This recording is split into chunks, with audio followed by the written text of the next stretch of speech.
আসসালামু আলাইকুম। শুভ সকাল সবাইকে। আমরা সকালের এই ক্লাসে আসন্ন বিভাগীয় পদোন্নতি পরীক্ষায় যে সকল এমসিকিউ আসার সম্ভাবনা আছে সেগুলো নিয়ে একটু আলোচনা করব। যাই হোক, তো পড়াশোনার ক্ষেত্রে যে বিষয়টা না বললে নয়, চেষ্টার অসাধ্য কিছু নেই, নিজে চেষ্টা করতে হবে। আর কিছু কিছু লোক আছে, তাদের বিষয়টা হলো এতেই হবে, এতেই হবে, যারা চিন্তা করে আসলে তাদের ক্ষেত্রে সব সময় সফলতা আসে না। চেষ্টার বিকল্প কিছু নেই, এটা আমাদেরকে সব সময় মেনেই কাজ করতে হবে। যাই হোক, আজকের আলোচনায় আমরা প্রথম যেটা শুরু করব, এখানে আমরা সিআরপিসির কিছু বিষয় নিয়ে আলোচনা করব। যেমন কোনো ব্যক্তি গ্রেপ্তার এড়ানোর জন্য আত্মগোপন করলে আদালত পরবর্তী কি ব্যবস্থা নিতে পারেন, অর্থাৎ যদি কোনো ব্যক্তি গ্রেপ্তার এড়ানোর জন্য আত্মগোপন করে পলাতক থাকেন, সেক্ষেত্রে আদালত কি ব্যবস্থা নিতে পারেন। প্রথমত, আসামির অনুপস্থিতিতে বিচার আরম্ভ করতে পারেন।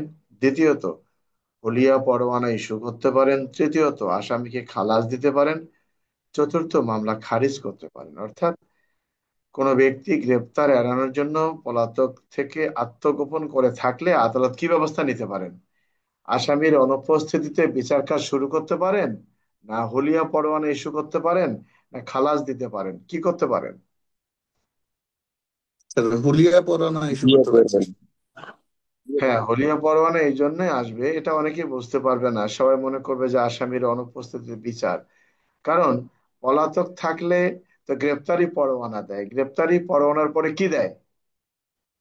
হুলিয়া। হুলিয়া দেয় স্যার। কোন ক্ষেত্রে আসামির অনুপস্থিতিতে বিচার কার্য শুরু করার পূর্বে পত্রিকায় বিজ্ঞাপন দেওয়ার প্রয়োজন নেই। আসলে আমরা সবাই জানি সিআরপিসি 339-এর খতে বলা আছে যে এই আসামির অনুপস্থিতিতে বিচার কার্য শুরু করার পূর্বে অবশ্যই পত্রিকায় বিজ্ঞপ্তি দিতে হবে। কোন ক্ষেত্রে বিজ্ঞপ্তি দেওয়ার প্রয়োজন নেই, আসামি একবার হাজির হয়ে জামিন নিয়ে পলাতক থাকলে তখন, আসামি স্বেচ্ছায় আত্মগোপন করে বরাবর পলাতক থাকলে তখন, আসামি মারা গেলে, না উপরের সবগুলো। স্যার, স্যার, আসামি আসামি যদি হাজির হয়ে একবার জামিন হাজির নিতে। হয়ে যদি পলাতক হয় স্যার।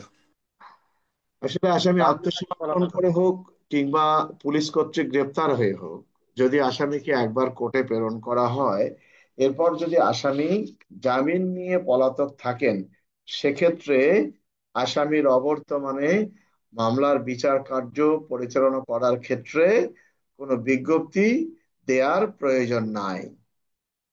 বিনা পরোয়ানায় গ্রেপ্তারের ক্ষমতাপ্রাপ্ত অফিসার আসামিকে অনুসরণ করে কোথা থেকে গ্রেপ্তার করতে পারেন। নিজ এলাকার ভুক্ত এলাকা থেকে, নিজ এখতিয়ারভুক্ত এলাকা থেকে, সমগ্র বাংলাদেশ থেকে, সরকার কর্তৃক নির্ধারিত এলাকা থেকে, না অপরাধ যেখানে সংগঠিত হয়েছে শুধু সেখান থেকে। বাংলাদেশের যে কোনো স্থান থেকে। অর্থাৎ সিআরপিসির কত ধারায় বলা আছে অনুসরণ 58 করে ধারা। গ্রেপ্তার করা যাবে। 58 ধারা।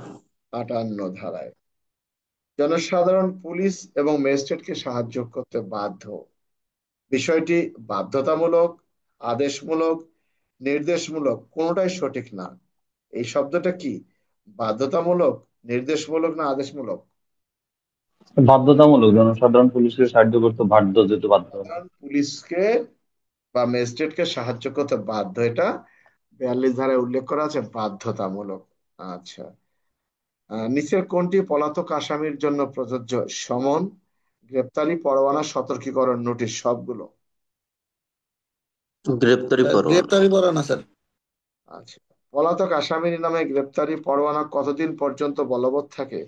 আসামি জামিন নিয়েছে এমন আদেশ না আসা পর্যন্ত, আসামি গ্রেপ্তার না হওয়া পর্যন্ত, আসামি মৃত্যুবরণ করেছে এমন রিপোর্ট না পাওয়া পর্যন্ত, উপরে সবগুলো।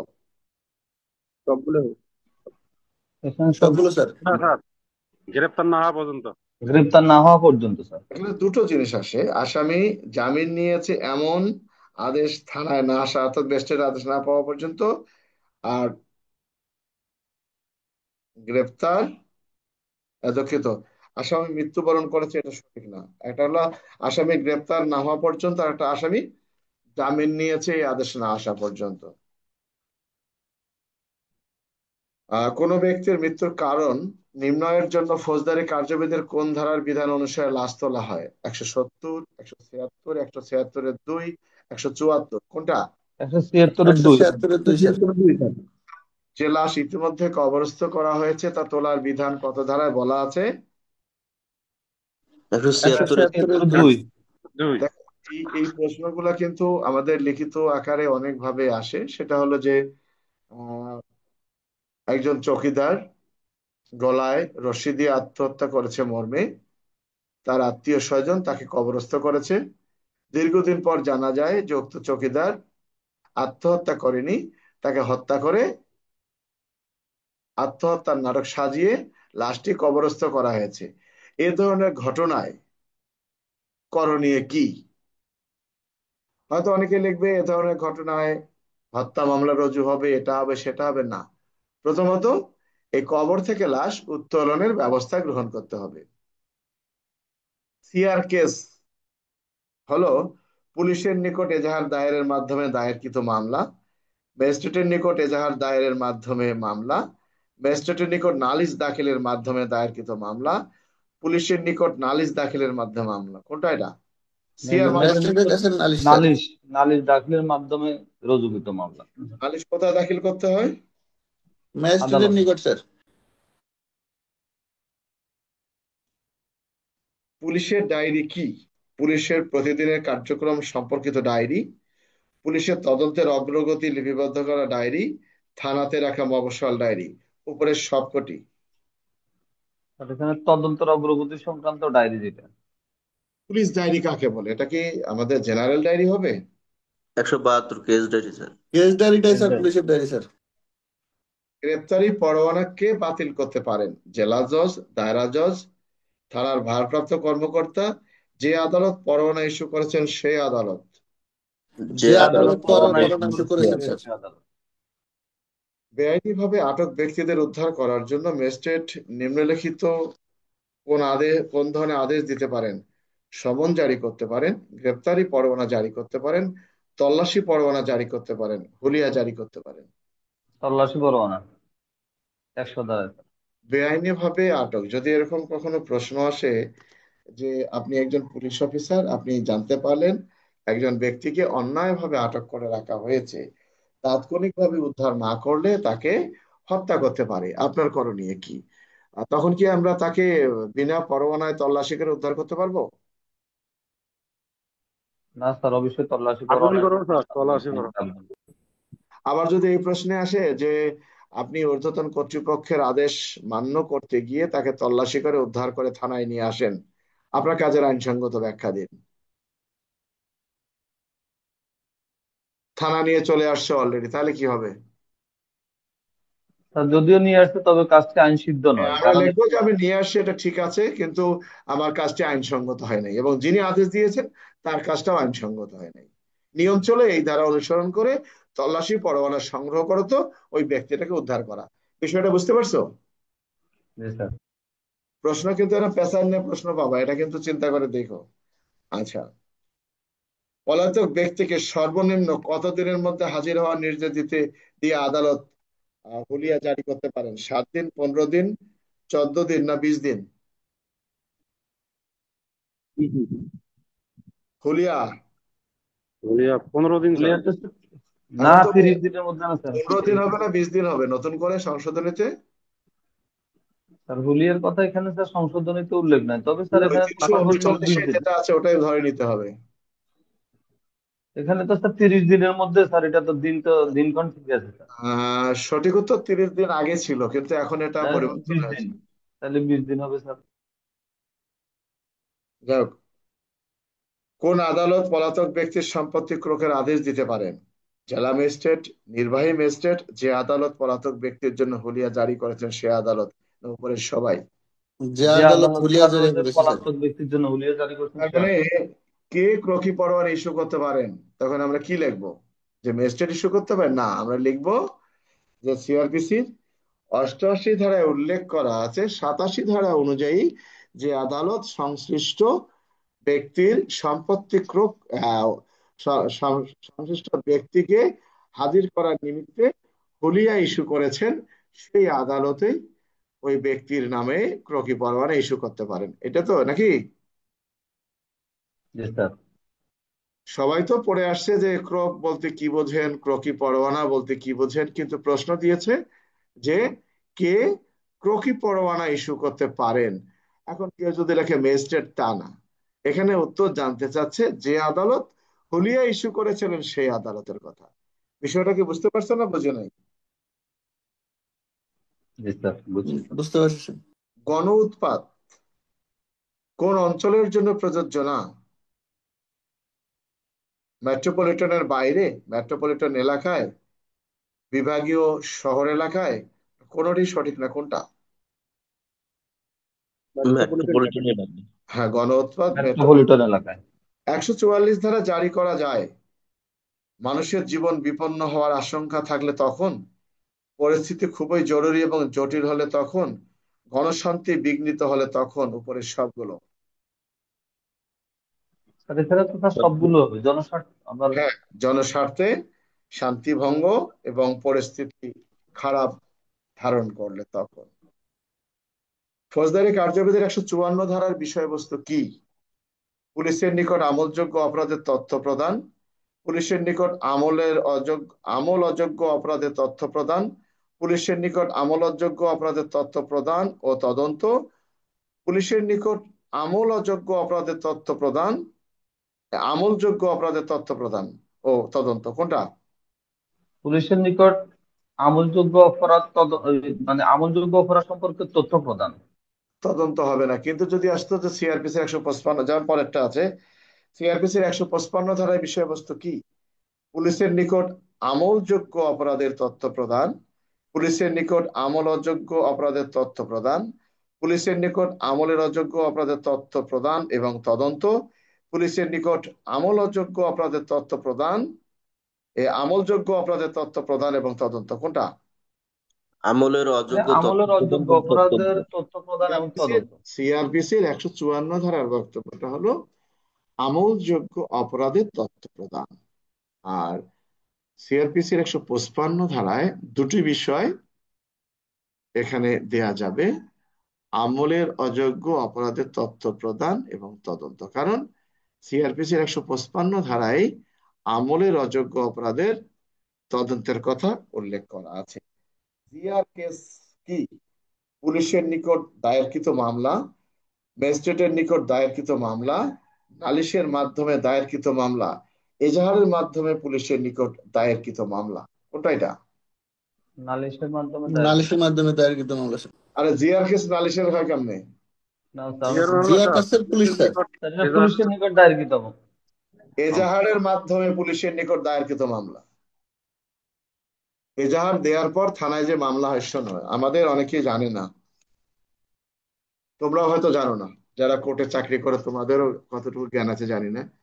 জ্ঞান একটা এমন একটা জিনিস, নিজেকে চেষ্টা করতে হয়। মনে করো একটা থানায় নিয়মিত মামলা রুজু হলো, এই মামলার ডকেটটা কেসে কোর্টে যাওয়ার পর প্রথমেই কিন্তু একটা জিআর নাম্বার পড়বে, প্রথম পর্বে একটা জিআর নাম্বার।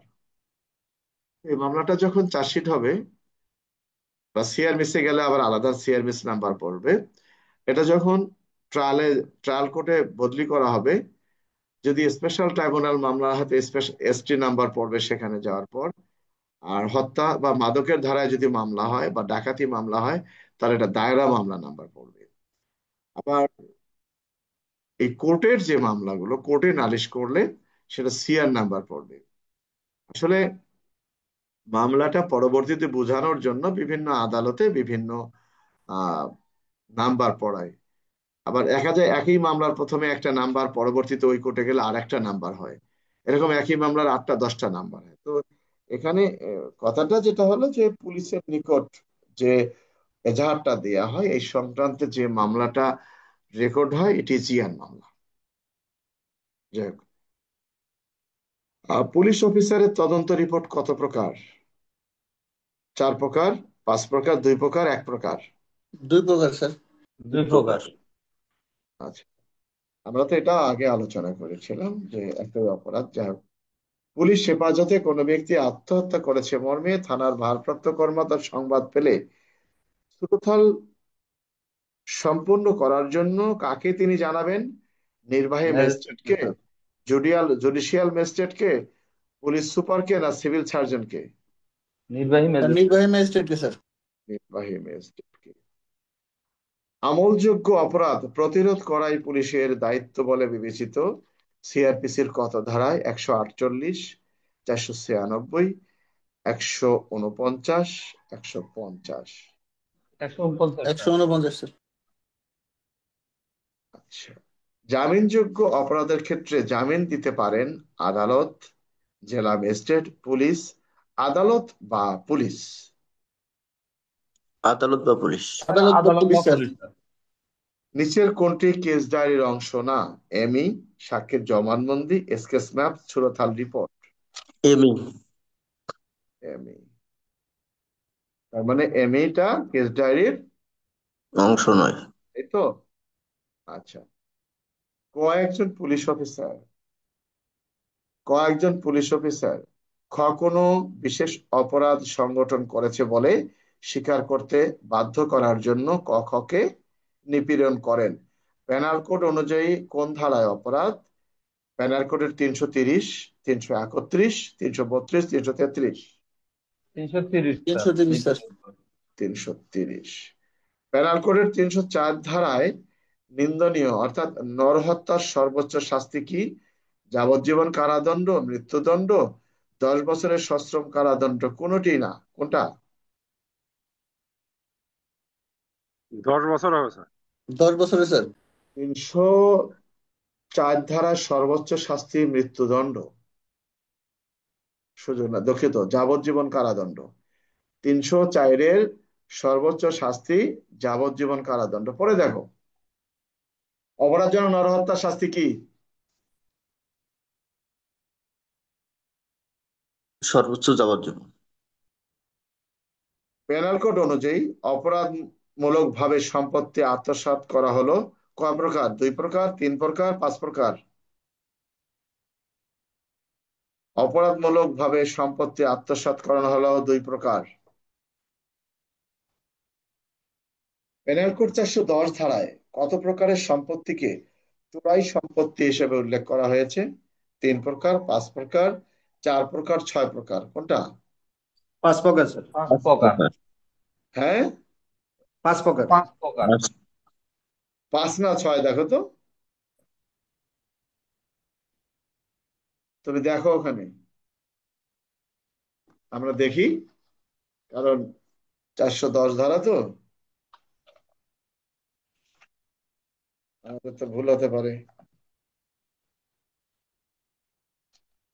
চোরাই মাল, প্রথমে আমরা দেখি কি কি বলছে সেখানে। যে সম্পত্তি দখল, চুরি, বলপূর্বক গ্রহণ বা দস্যুতা, অপরাধমূলকভাবে আত্মসাৎকরণ, অপরাধজনক বিশ্বাস ভঙ্গ, কয়টা হয়? 5টি স্যার। কয়টা দেবো আমরা উত্তর? 5টি। কি মনের?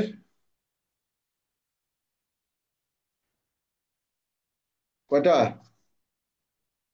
স্যার 5 প্রকার। আচ্ছা, যাক।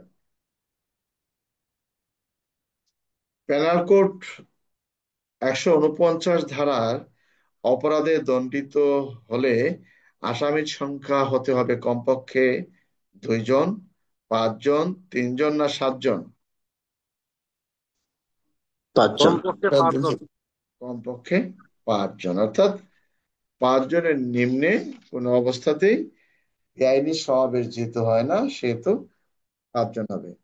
পেনাল কোডের 320 ধারায় নিচের কোনটি গুরুতর আঘাত? বাম কর্ণের শ্রবণ শক্তি রহিতকরণ, বাহুতে আঘাত, ঘাড়ে 1.5 ইঞ্চি কাটা আঘাত, পায়ে 1 ইঞ্চি পরিমাণ কাটা আঘাত? কোনটা? বাম ও স্যার, যেটা বাম কানের কানে স্যার। রহিত বাম করে। কানের যে পেনাল কোডের রহিত 34 করা। ধারার অধীনে সাধারণ উদ্দেশ্য অপরাধ সংগঠনের জন্য কমপক্ষে কতজন আসামি হতে হবে? 5 জন, 7 জন, 2 জন, না 3 জন? 2 জন স্যার। 2 জন। মারামারির সদস্য সংখ্যা সর্বনিম্ন কতজন হতে হবে? একজন, তিনজন, দুইজন। পাঁচজন, দুইজন? দুইজন দুইজন। স্যার। পেনাল কোড অনুসারে নিম্নের কোনটি বৈধ শাস্তি নয়? নির্জন কারাবাস, মৃত্যুদণ্ড, যাবজ্জীবন কারাদণ্ড বিনাশ্রম, সম্পত্তি বাজেয়াপ্তকরণ? আর ওই যে কারাবাস, নির্জন কারাবাস। নির্জন কারাবাস কারাবাস বিনাশ্রম যেটা। স্যার। জেনে রাখবা, যাবজ্জীবন কারাদণ্ড কখনোই বিনাশ্রম হয় না। আর নির্জন কারাবাস এখনো আছে, বাতিল করছে? যাবজ্জীবন কারাদণ্ড বিনাশ্রম কখনোই হয় না, যাবজ্জীবন কারাদণ্ড সকল ক্ষেত্রে সশ্রম হইবে। এগুলো তো কঠিন না ঠিক। পেনাল কোড অনুযায়ী আত্মরক্ষার ক্ষেত্রে স্তর কয়টি? 4টি, 6টি, 7টি? 6টি। 6টি স্যার। 6টি। বেআইনি সমাবেশ হতে গেলে সদস্য সংখ্যা হতে হবে কমপক্ষে কতজন? 5 জন। 5 জন। পেনাল কোডে গুরুতর আঘাতের স্তর কয়টি? 8টি। 8টি স্যার। পেনাল কোডের 378 ধারা অনুযায়ী চুরির উপাদান কয়টি? 5টি। পেনাল কোড অনুযায়ী খুনসহ ডাকাতি সংঘটিত হওয়ার ক্ষেত্রে লোক সংখ্যা হতে হবে কমপক্ষে কতজন? 5জন। 5 5 জন। জন। বেআইনি সমাবেশের শর্ত কয়টি? 5টি। 5টি স্যার। 5টি। বেআইনি সমাবেশ হতে গেলে সদস্য সংখ্যা হতে হবে কমপক্ষে কতজন? 5 জন। 5 জন। ডাকাতি হতে গেলে সদস্য সংখ্যা কমপক্ষে কতজন? 5 জন। 5 জন। 5 জন। পেনাল কোডের 375 ধারা অনুযায়ী ধর্ষণের ব্যতিক্রম কয়টি? 1টি স্যার। 1টি স্যার। একটি। সম্পত্তি রক্ষায় মৃত্যু ঘটানো যাবে এমন শর্ত পেনাল কোড অনুযায়ী কয়টি? 4টি, 6টি? 4টি স্যার। 4টি স্যার। 4টি। পেনাল কোডের 102 ধারা অনুযায়ী আত্মরক্ষার অধিকার কখন সৃষ্টি হয়? আতঙ্ক সৃষ্টি হওয়ার সাথে সাথে, আক্রমণকারী পালিয়ে গেলে, আতঙ্ক শেষ হলে, আক্রমণকারীকে দেখা মাত্রই। কোনটা? আতঙ্ক সৃষ্টি হওয়ার সাথে সাথে। অপরাধমূলক ষড়যন্ত্রের উপাদান কয়টি? 4টি, 6টি, 2টি, 3টি? 2টি। 2টি স্যার। অপরাধমূলক ষড়যন্ত্রের অপরাধমূলক ষড়যন্ত্রের সদস্য সংখ্যা কমপক্ষে কতজন হতে হয়? 2জন। 2জন স্যার। পেনাল কোড অনুযায়ী অপরাধমূলক নরহত্যার উপাদান কয়টি? 4টি, 6টি, 5টি, 7টি? 5টি। অপরাধমূলক নরহত্যার উপাদান কয়টা, মানে কয়টা উদাহরণ দেয়া আছে? আরে 299 ধারা কয়টা উদাহরণ দেয়া আছে কও? 3টি স্যার। হ্যাঁ, কেন এত মুশকিল? কেন 5টা আছে না?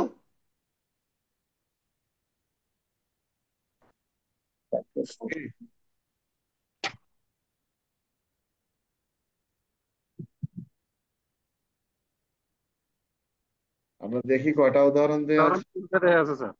হ্যাঁ, 3টি। হ্যাঁ, 3টি দেয়া আছে স্যার। আমরা দেখি। 1, 2, 3 ব্যাখ্যা, তাই না? অপরাধমূলক, আমাদের প্রশ্ন কি ছিল? পেনাল কোড অনুযায়ী অপরাধমূলক নরহত্যার উপাদান কয়টি? কয়টি? অপরাধমূলক নরহত্যার উপাদান কয়টা? হুম? এখানে 3টে দেওয়া আছে স্যার। কেন বাবা? 3টা স্যার এখানে। কেন বাবা? অপরাধমূলক নরহত্যার উপাদান 5টা। পেনাল কোডের খুনের 300 দ্বারা ব্যতিক্রম কয়টা? 5টা। 5টা স্যার। 300 ধরে স্যার। এই 300 আর ধারায় যে 5টা হলো স্যার 5টা দেয়া 300 আছে, স্যার। এই 300 ধারায় যে 5টা দেয়া আছে, বলা আছে এই সকল অপরাধ খুন হিসেবে গণ্য হইবে না, সেটা অপরাধমূলক নরহত্যা হিসেবে গণ্য হইবে। আর 299 ধারা যে 3টা দেয়া আছে, বলা আছে এগুলো অপরাধমূলক নরহত্যা হিসেবে গণ্য হইবে না, এগুলো খুন হিসেবে গণ্য হইবে। বিষয়টা ক্লিয়ার? জি স্যার। এগুলো এই জন্য তো ভুল হয় অনেক সময়। খুন একটি গুরুতর অপরাধ, এই খুনের ব্যতিক্রম কয়টি? চারটি। চারটি স্যার। ব্যতিক্রম পাঁচটি স্যার। খুনের খুনের ব্যতিক্রম কয়টা? ব্যতিক্রম হলো স্যার পাঁচটা। চারটি। খুনের খুনের উদাহরণ ব্যতিক্রম কয়টা? পাঁচটা। পাঁচটি পাঁচটা। পাঁচটি স্যার, আর খুনের উদাহরণ চারটি স্যার। উদাহরণ চারটি। আচ্ছা, পেনাল কোড অনুযায়ী অপহরণ কত প্রকার? 2 প্রকার, 6 প্রকার, 4 প্রকার? 2 প্রকার। পেনাল কোডের সর্বনিম্ন শাস্তি কতক্ষণ? 24 ঘন্টা। 24 ঘন্টা স্যার। 24 ঘন্টা। পেনাল কোড অনুযায়ী চুরির সদস্য হতে গেলে সদস্য সংখ্যা কতজন হতে হবে? একজন, নির্দিষ্ট সংখ্যা নাই না 3 জন? স্যার, নির্দিষ্ট একজন সংখ্যা নাই স্যার। শতাধিক আর কি। নির্দিষ্ট। দস্যুতা হতে গেলে সদস্য সংখ্যা হতে হবে কমপক্ষে কতজন? একজন? 60 জন স্যার। হ্যাঁ, 60 জন। কি কতজন? 4 জনের কম স্যার। স্যার, এক থেকে তোমাদের চার। মাথা নষ্ট। দস্যুতা হতে গেলে সদস্য সংখ্যা কমপক্ষে একজন হতে হবে। 4 জন জি কিসের স্যার। হবে? একজন লোক যদি বলে কি আছে দিয়ে দাও, তখন কি ওটা দস্যুতা হবে না? জি স্যার, হবে স্যার। 1 থেকে 4-এর ভিতরে স্যার। ওটা কথা উত্তরে হবে না। এখানে বলা আছে কমপক্ষে সদস্য সংখ্যা, তার মানে কি এর কমে আর নাই। এর কমে কি একজন। 0 দিবা? কি এরপরে কি 0 দিবা নাকি কও? হ্যাঁ, কি দিবা এরপরে কও? এগুলো বোঝার চেষ্টা করবা, বুঝছো?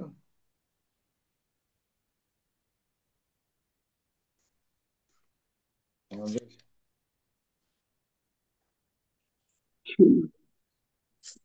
আহ পুলিশ অফিসারের কাছে প্রদত্ত স্বীকারোক্তি অপ্রাসঙ্গিক বলে গণ্য হবে উল্লেখ করা আছে সাক্ষ্য আইনের 25, 26, 27, 32? 25। 25 স্যার। 25 ধারা। পুলিশ হেফাজতে আটক আছে এমন ব্যক্তি কর্তৃক পুলিশের নিকট দেয়া স্বীকারোক্তি প্রাসঙ্গিক বলে বিবেচিত হবে কখন?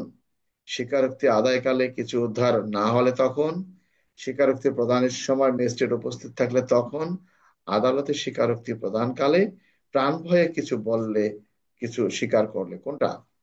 ম্যাজিস্ট্রেট ম্যাজিস্ট্রেট উপস্থিত থাকলে উপস্থিত স্যার। থাকলে স্যার। আচ্ছা, ম্যাজিস্ট্রেট যদি উপস্থিত থাকে সেক্ষেত্রে, অর্থাৎ এটা কত ধারায় বলা আছে? 26 26। ধারা স্যার। 26 দ্বারাই। ফৌজদারি মামলার আসামি বা সাক্ষীর স্বীকারোক্তি কখন প্রাসঙ্গিক বলে বিবেচিত হবে? সাক্ষ্য আইনের 24 ধারা অনুসরণ করে লিপিবদ্ধ করলে, সাক্ষ্য আইনের 27 ধারা অনুসরণ করে লিপিবদ্ধ করলে, না 25 ধারা অনুসরণ করে লিপিবদ্ধ করলে? কোনটা? 24 ধারা অনুসরণ করে লিপিবদ্ধ করলে স্যার। 24 ধারা অনুসরণ করে। মৃত্যুকালীন জবানবন্দি দাতাকে পরবর্তীতে আদালতে পাওয়া না গেলে জবানবন্দি দাতার জবানবন্দি আদালত অভিযোগ খারিজ করতে পারবেন। বিচার কার্য চলমান থাকবে। আদালতে সাধারণ সাক্ষীর ন্যায় অন্যান্য সাক্ষী দ্বারা জবানবন্দিদাতার বক্তব্য প্রদান করা যাবে। উপরের কোনটি সঠিক না। কোনটা সঠিক উত্তর? কোনটি সঠিক নয়। ভুল ধারণা। মৃত্যুকালীন জবানবন্দিদাতা জবানবন্দি দানের পর সে যদি মারা যায়, জবানবন্দি দানের পর মৃত্যুকালীন জবানবন্দি দাতা কি বলা আছে? আদালতে যদি পাওয়া না, অর্থাৎ মৃত্যুকালীন জবানবন্দি দাতা জবানবন্দি দেওয়ার পর মারা গেলে কি করতে হবে? অন্য সাক্ষী, এখানে কি বলা আছে? মৃত্যুকালীন জবানবন্দি দাতাকে পরবর্তীতে আদালতে পাওয়া না গেলে জবানবন্দি দাতা জবানবন্দি, তার মানে কি পরবর্তীতে, তার মানে কি লোকটা বেঁচে ছিল জবানবন্দি দেওয়ার পর?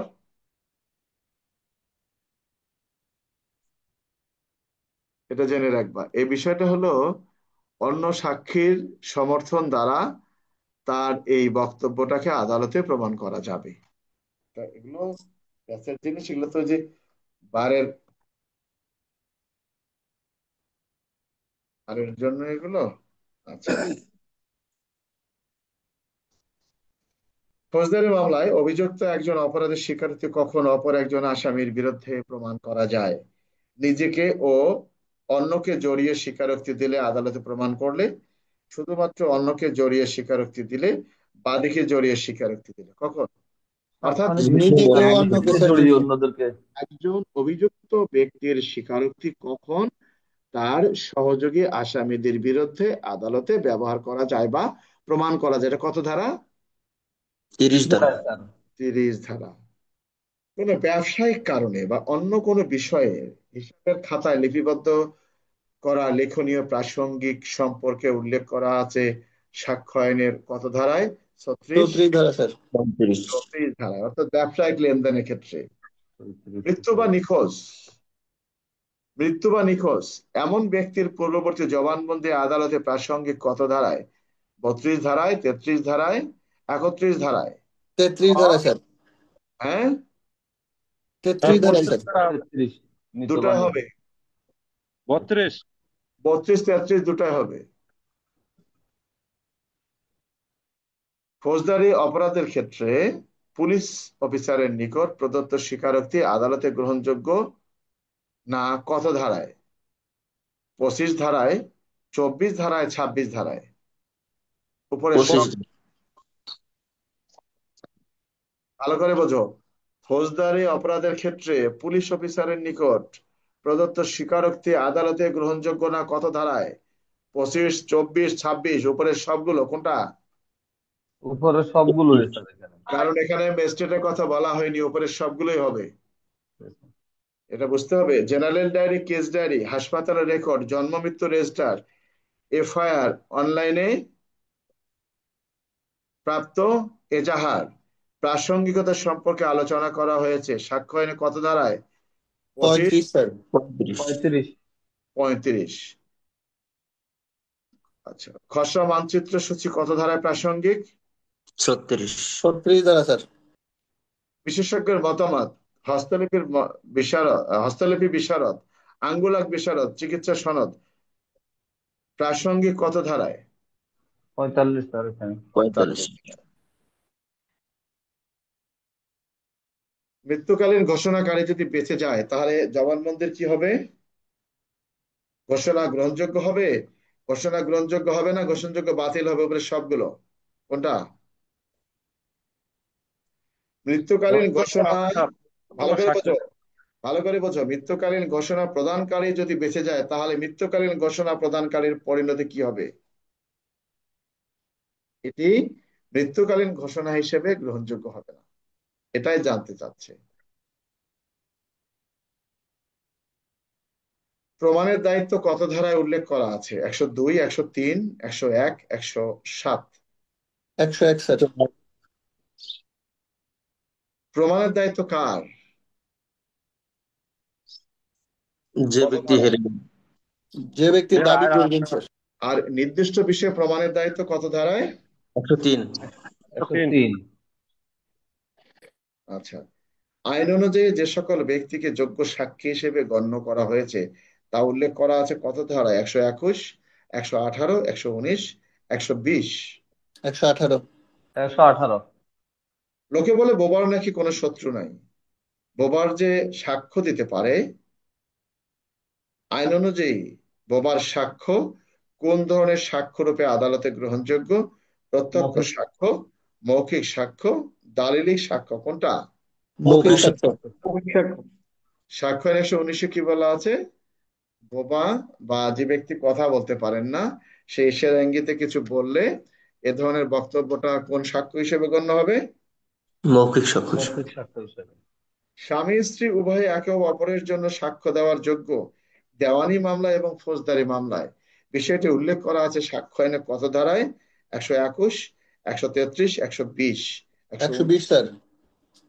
120-এ। সাক্ষ্য 120। দুষ্কর্মের সহযোগী বা রাজসাক্ষী তিনিও একজন যোগ্য সাক্ষী উল্লেখ করা আছে সাক্ষ্য আইনের 133, 118, 119, কোনটা? 133। সাক্ষ্য আইন মোতাবেক একজন বিশেষজ্ঞ কি দেখে তার স্মৃতি পুনরুজ্জীবিত করতে পারবেন?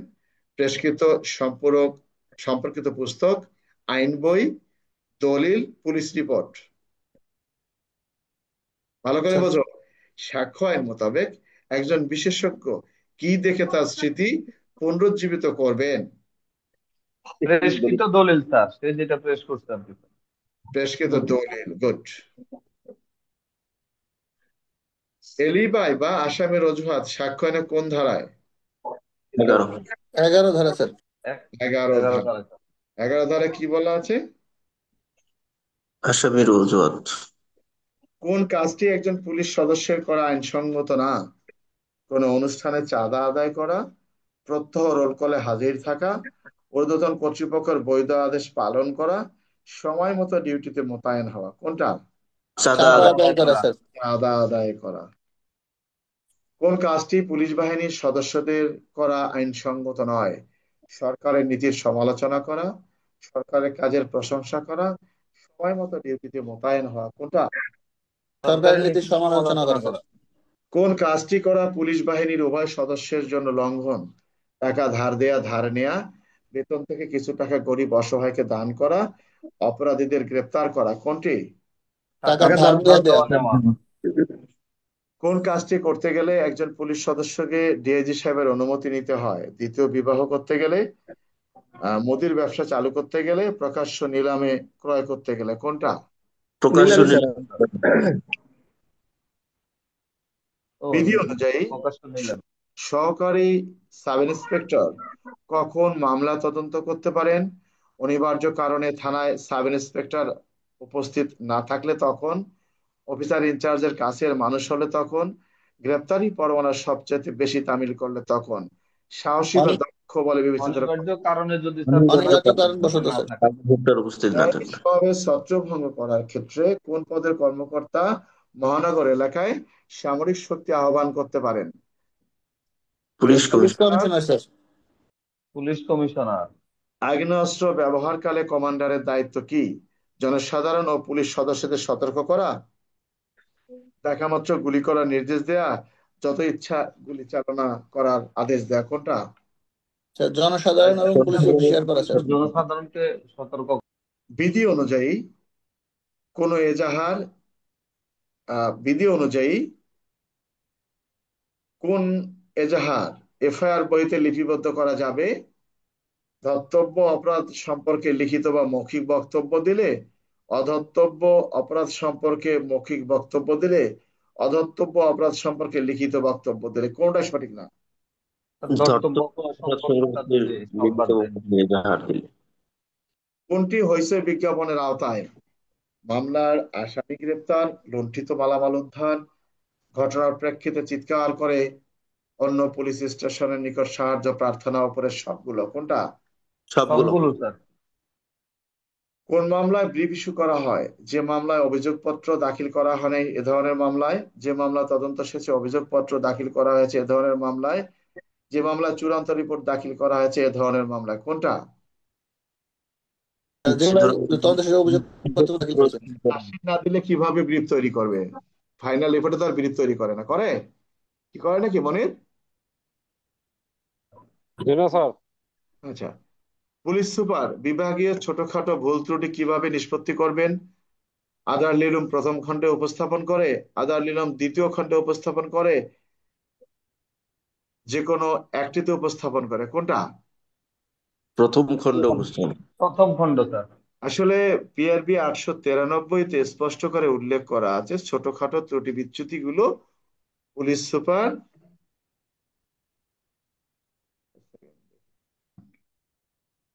পার্ট ওয়ান পার্ট টু থাকবে রিজার্ভ অফিসে। পার্ট টু হলো তোমার বিষয়বাদী, তোমার সুবিধা অসুবিধাগুলো উপস্থাপন করে লিপিবদ্ধ করে সমাধানের ব্যবস্থা করবেন। আর পার্ট ওয়ান হলো শাস্তির বিষয়। যাই হোক, এটাকে বলে আদার লিরুম প্রথম খণ্ড দ্বিতীয় খণ্ড। কি বুঝছো আল্লাহ জানে। সাজাপ্রাপ্ত আসামি মুক্তির পূর্বে পুলিশ দলের সাথে যে পরিচয় পর্ব করা হয় তাকে কি বলা হয়? TI parade, jail parade, master parade. কোনটা? জি। স্যার। এফএম প্রাপ্তির পর no TI parade, jail parade. Jail ফেরেন। এফএম প্রাপ্তির পর থানা পুলিশের দায়িত্ব কি?